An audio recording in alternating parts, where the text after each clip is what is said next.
Hi guys, I'm from Math Academia and today we will be reviewing a question on mensuration. The question states that ABCD is a parallelogram and AFE and BCE are straight lines.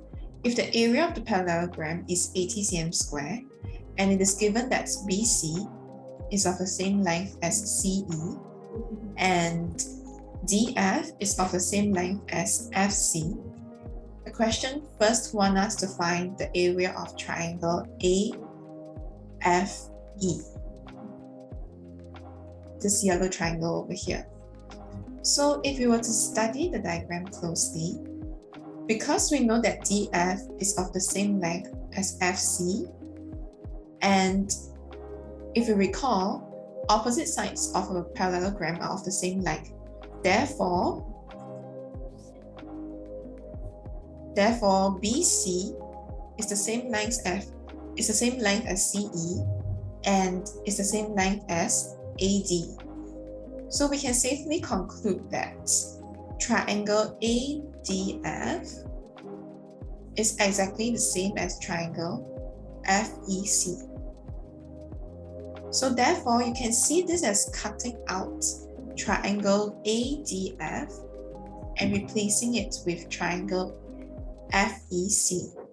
So therefore, the area of triangle ABE will be exactly the same as the area of the parallelogram ABCD, which is 80 cm squared. All right. The second part of the question is asking for the triangle ADF. All right. Give me a moment.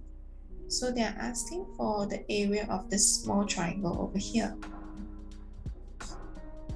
Because we know that DF is of the same length as FC, if we were to draw a parallel line down here, maybe I can rename this point over here as G. All right, we know that area of parallelogram ADFG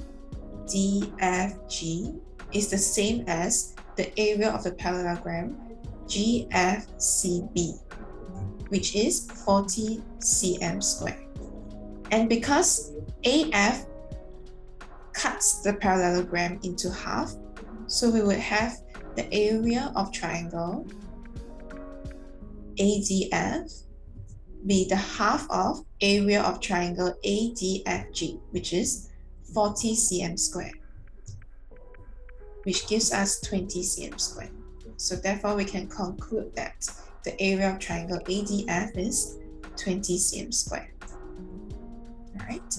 I hope you understand my explanation. Thank you.